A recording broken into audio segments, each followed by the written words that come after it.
Hello everyone and welcome back to a brand new episode of Scared Schmidtless and a brand new year, 2021. Congratulations, you made it, I guess. Welcome to Scared Schmidtless. This is the true crime and horror podcast hosted by yours truly, Alexander Schmidt, hence the name. I hope you've all been doing well and I hope you wrapped up 2020 exactly how you wanted to wrap it up. I disappeared, man. I became a missing person for like 3 months. I did the Toy Box Killer episode and then I literally just vanished and I'm so sorry. I think that episode was a little bit too much for me after I read the tapes and I read them for a good solid 45 minutes or maybe a little bit longer, and I think it was just a little bit too much for my fragile little mind. So it broke. My mind broke, and I've only just hit the reset button. We're going to be bringing you some brand new episodes, or I am, because I haven't really got a team. I haven't got a team, it's just me. Just lonely old me doing this, and hoping you enjoy it. I say too much, and now that I've said that I realised that, and now I'm probably going to say it more. I nearly said it just then. That's why there was a little pause. I've got 4 stories here today for you that I would like to read out. Sorry if you heard the Discord notification there. I'm just going to turn my speakers down. I've got 4 stories that I would like to read out to you. And just before we get straight into them, I get these from Reddit. I want to follow that up by also saying if you want to send a story into the show or you have an experience yourself that you want to share that you find a little bit creepy or whatever, the email you can send that to is scaredschmittresspod@gmail.com, or just have a little browse in the show notes. I also have a Twitter. I don't really use that too much, but Instagram as well. So if you want to follow those, they are there. Please do leave the show a positive review. Without further ado, I feel like we should just get straight into it. So the first story I've got here is from the No Sleep Reddit, and it is titled, "There's a woman I don't recognize in my wedding photos." Straight off the bat, probably a mistress. You might want to keep an eye out, or especially on your husband, to be honest. If he starts rocking up back home at 11 a.m. the next morning and he didn't sleep with you that night, it's definitely a mistress. There's no job that goes all night like that, I promise. I don't think there is. I'm digging myself a hole, I think. I don't know. Let's get into it. This story comes from BlairDaniels, and it starts off with, "I first saw her in the photo of me walking up the aisle. The shot is from behind. The white train of my dress skims the ground. My blonde hair is rolled up in a silver barrette, borrowed from his mum." My something borrowed, which is a wedding trend where people borrow an item from a family member or something like that. "Every person in the pews is turned, watching me, except one. A woman in the last row stands stick straight, facing away from the camera. All I can see is the back of her head, straight, long black hair flowing down her shoulders and ending at her waist." That's the motherfucking Grudge. I don't know why she's out at daytime and why she's at a wedding, but that is the Grudge, and you should probably run, is my best advice. "Jeff, who's that?" Jeff leaned over my shoulder. Dunno. Maybe your cousin Jamie?" "Could be, but her hair isn't that long." I clicked forward several photos. "No, can't be, see? Jamie was wearing a red dress. She's wearing black." I shook my head.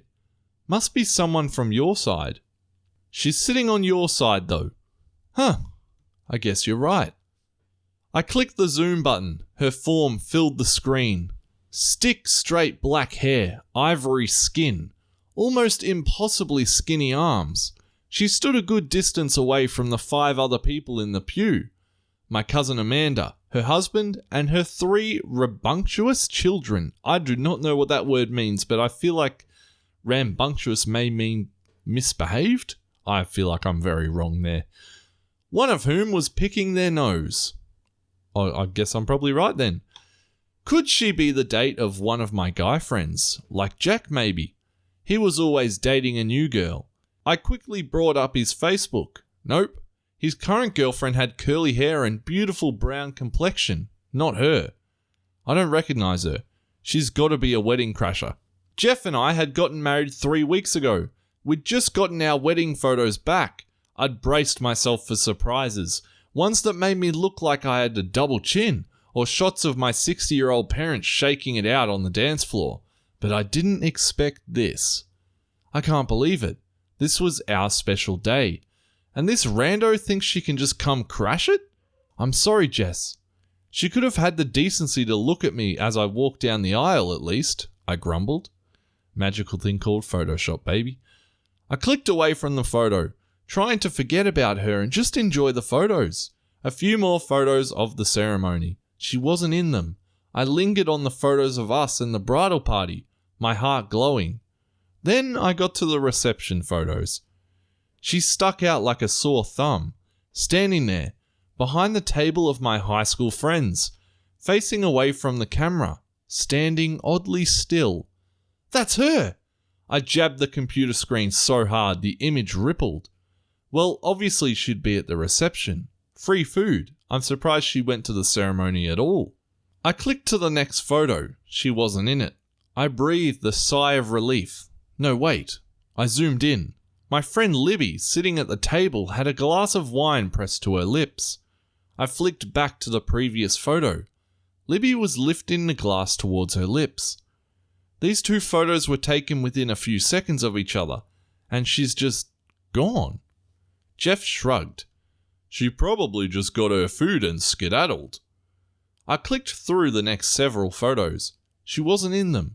Feeling a little bit better, I clicked through the rest and landed on a portrait of the two of us, standing in the middle of the reception hall. Look at us. You look beautiful. Oh, thank. My breath caught in my throat. At the edge of the photo, there was a hand touching my shoulder. Just the tips of the fingers, the rest out of view. Pale, thin fingers. Not thick, ruddy ones like Jeff's. I stared at the computer. My heart pounded in my chest. Jess, are you okay? His voice sounded so far away.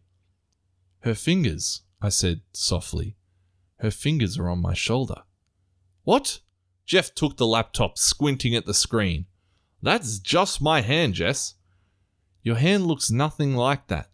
How can you even tell? It's just the tips of the fingers. Tips of a woman's fingers. They're obviously my fingers.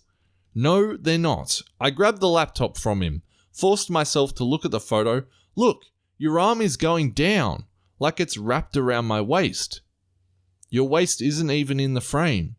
Yeah, but you can tell from the angle. If your hand was resting on my shoulder like that, it would be up more. Jess, it's obviously my hand. He sighed and wrapped his arms around me. Speaking in a softer tone, he said, Look, someone crashed our wedding. That sucks. A lot. But I think you're overreacting a little. I shot him a glare. Yeah, fair enough. Fucking shoot him a glare for sure. Then I pulled out my phone and dialed Amanda's number. It took 3 rings for her to pick up. Amanda, who was sitting next to you at my wedding?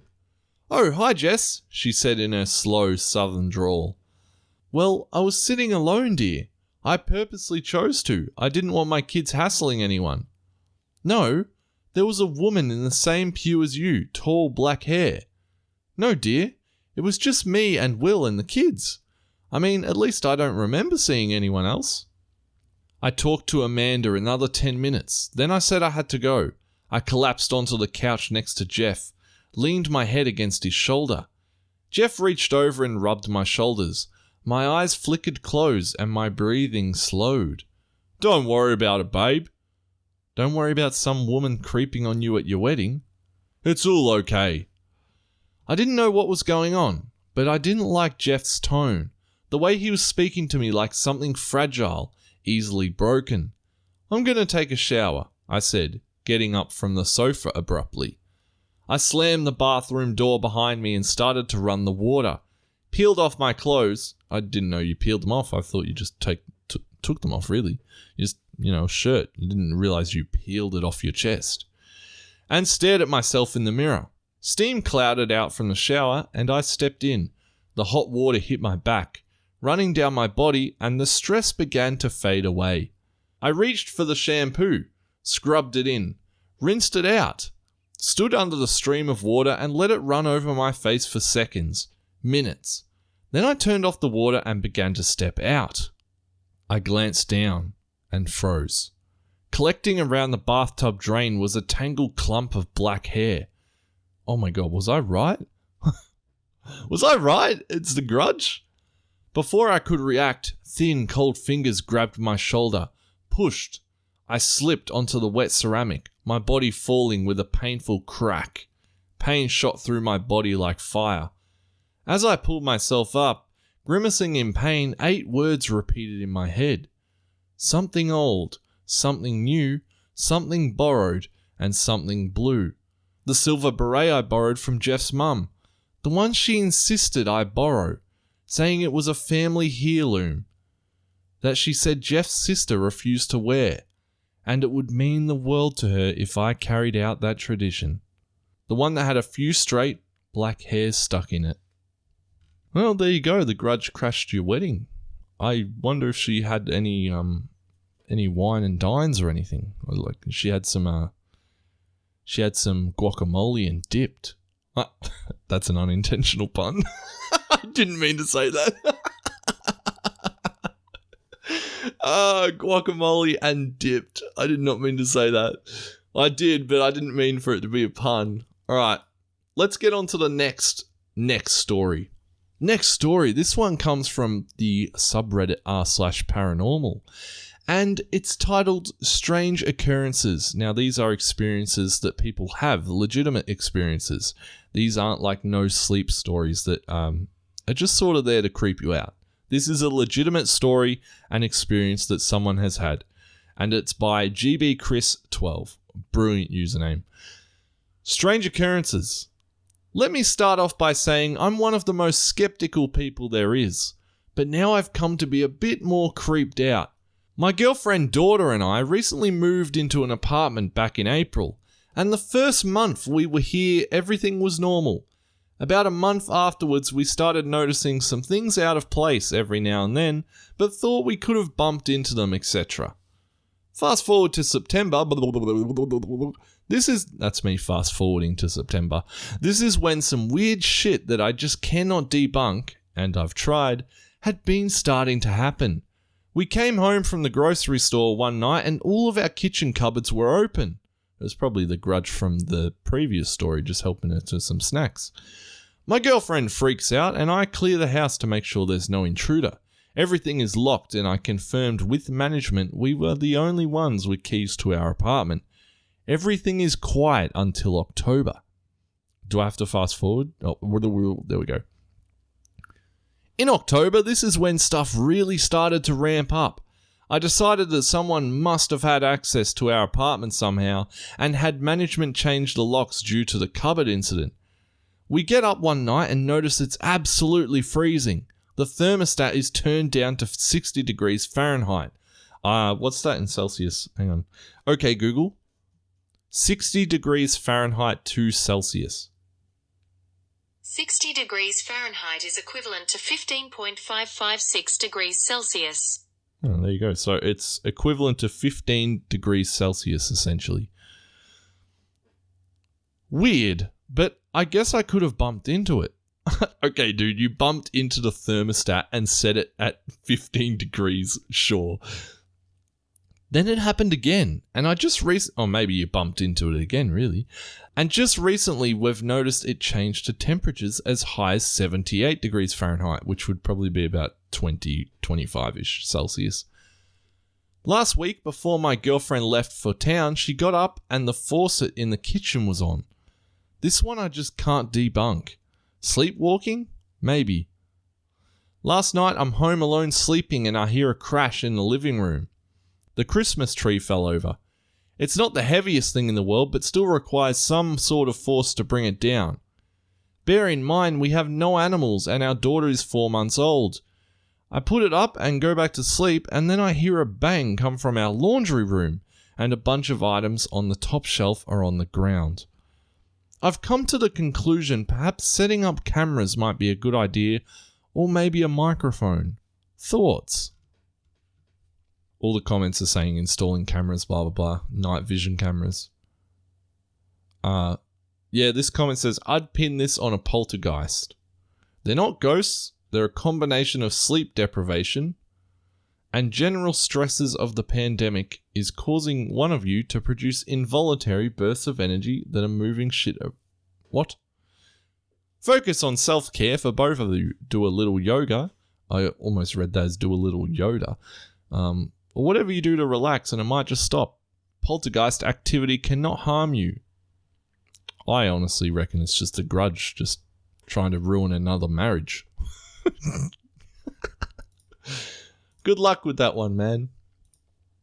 The third story is another one from r/paranormal, and it is an experience titled Something is Stalking Me in My Bedroom and Jumping Onto Me at Night.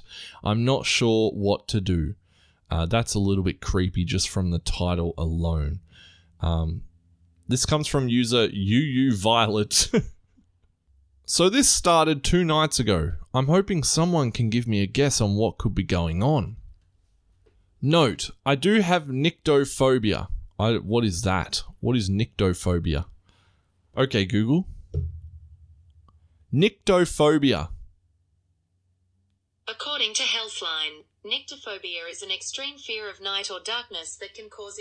So Mr. Google has just informed me that nyctophobia is an extreme fear of dark places or being in the dark. Though outside at night doesn't bother me, like the inside of a dark house or room due to childhood trauma.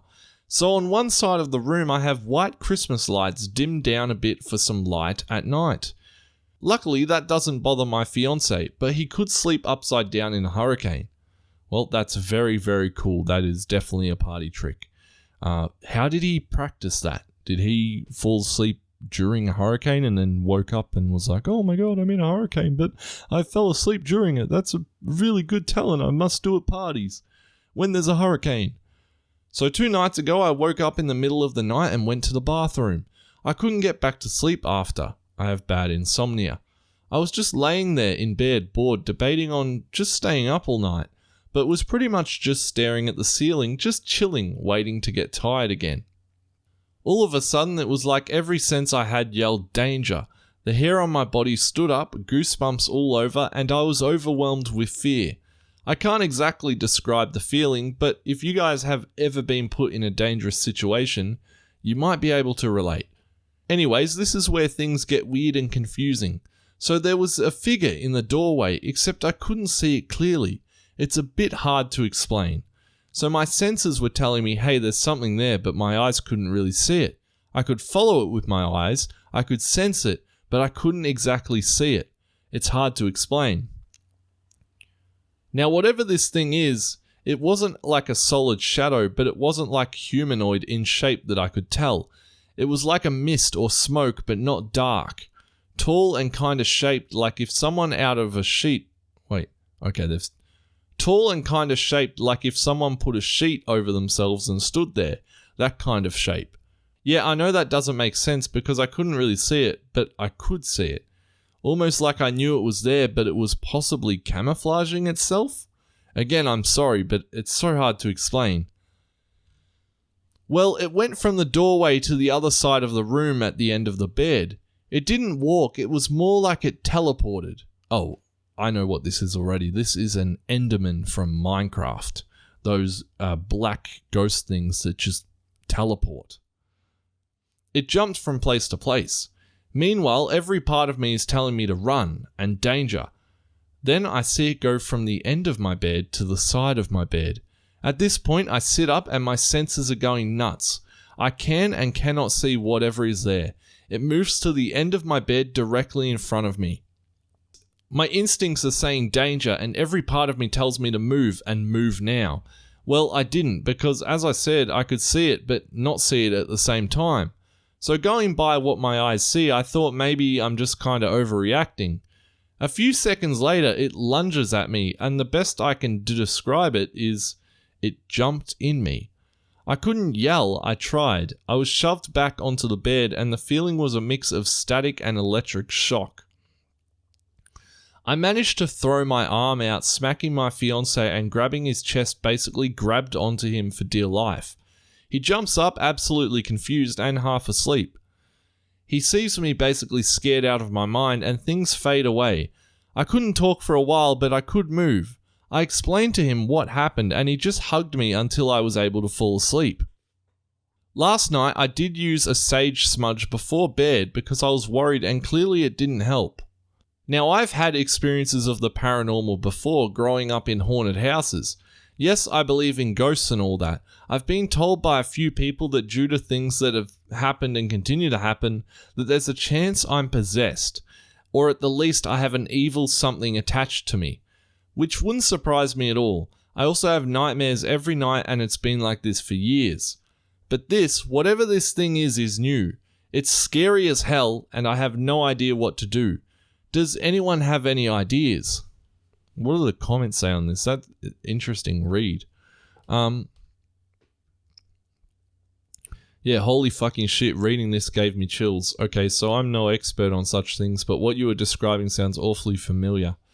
Anyways, I saw a similar entity and what you're describing also fits mine.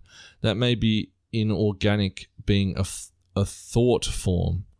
Yeah, someone said sleep paralysis, no doubt, and she replied, I updated my post. Turns out my dog can see whatever it is, so I don't believe it's sleep paralysis. That's confused me.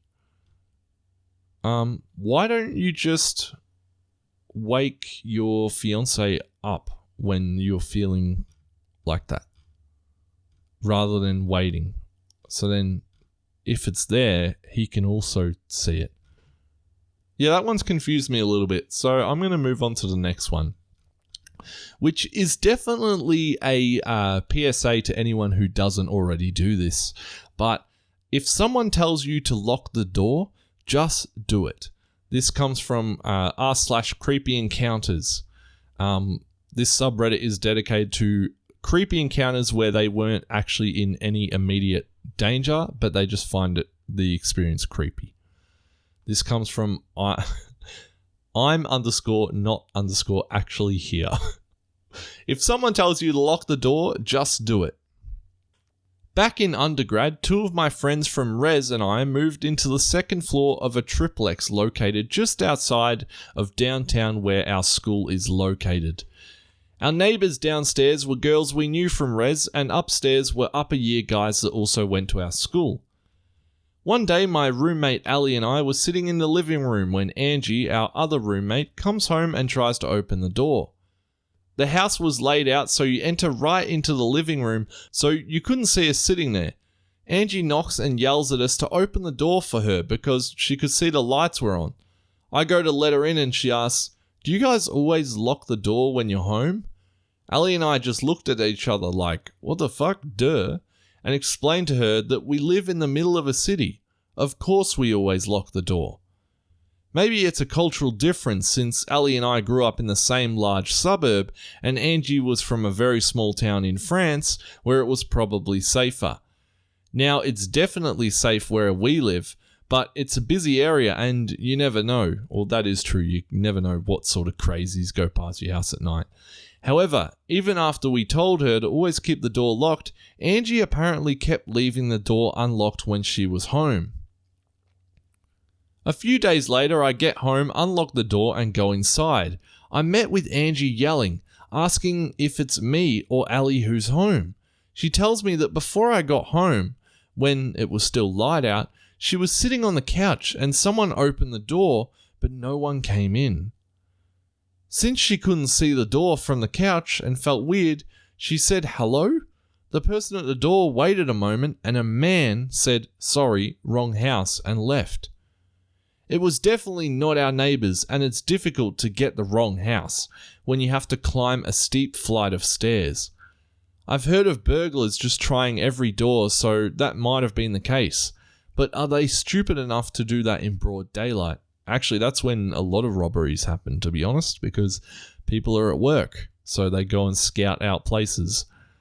Anyways, Angie always locks the door after that. Well, Angie has become a smart cookie.